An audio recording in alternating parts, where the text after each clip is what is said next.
खूनी साया।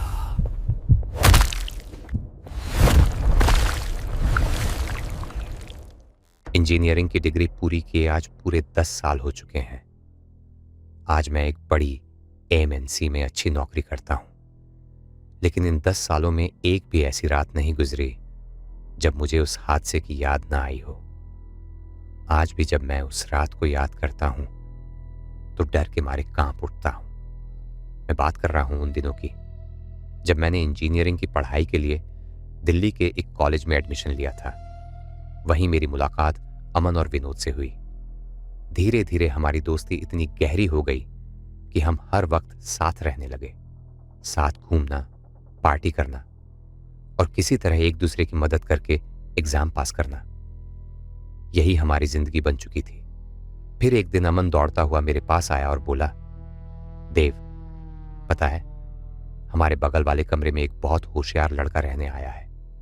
मैं कहता हूं उससे पढ़ाई में मदद लेते हैं। अगले ही पल हम तीनों उसके कमरे के बाहर खड़े थे।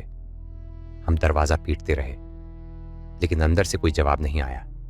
तभी मैंने खिड़की से अंदर झांका और मेरे होश उड़ गए।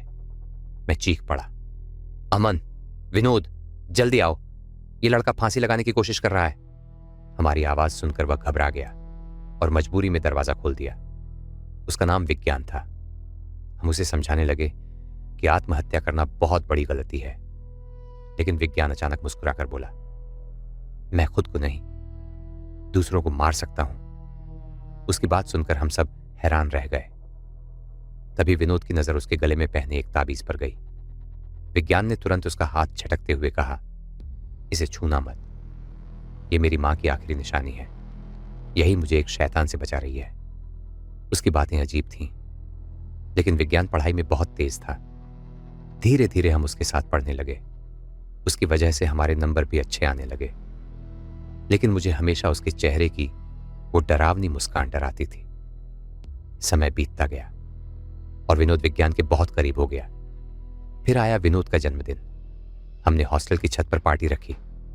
रात काफी हो चुकी थी। अब वहां सिर्फ मैं, अमन और विनोद ही बचे थे। तभी अचानक विज्ञान भी वहां आ गया, लेकिन जैसे ही विनोद की नजर उसके ताबीज पर गई, वह गुस्से में बोला, ये अंधविश्वास वाली चीज अब भी पहन रखी है। इतना कहकर उसने विज्ञान के गले से ताबीज तोड़ दिया और उसे पैरों के नीचे कुचल दिया। अमन घबराकर बोला, विनोद, तूने ये क्या कर दिया? लेकिन तभी हमारी आंखों के सामने विज्ञान बदलने लगा।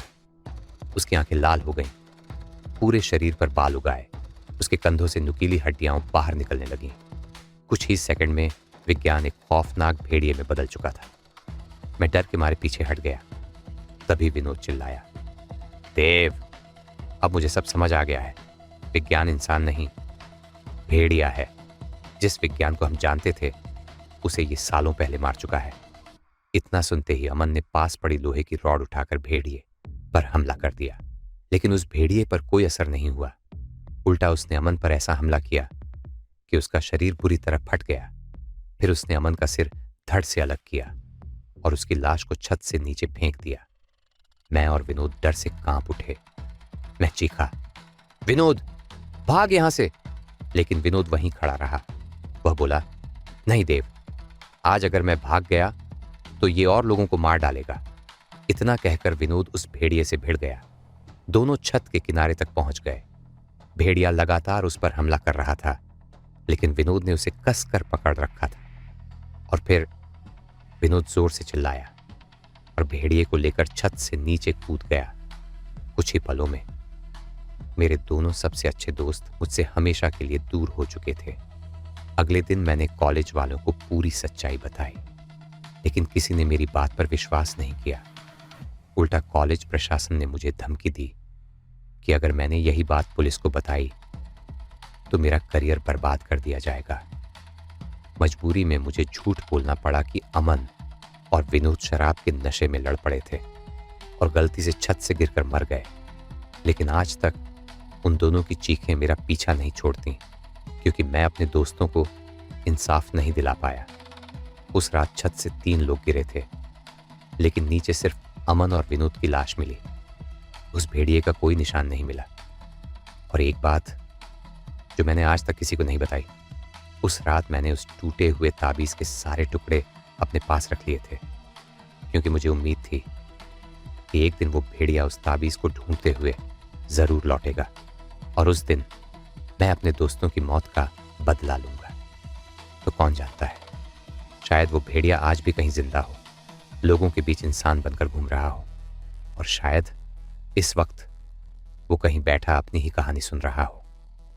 अगर आपको ऐसी डरावनी, रहस्यमयी और सच्ची लगने वाली हॉरर कहानियां पसंद हैं तो वीडियो को लाइक ज़रूर करें और चैनल को सब्सक्राइब कर लीजिए, क्योंकि यहाँ हर रात लेकर आते हैं ऐसी कहानियां जो सिर्फ डराती नहीं बल्कि आपके दिमाग में हमेशा के लिए बस जाती हैं।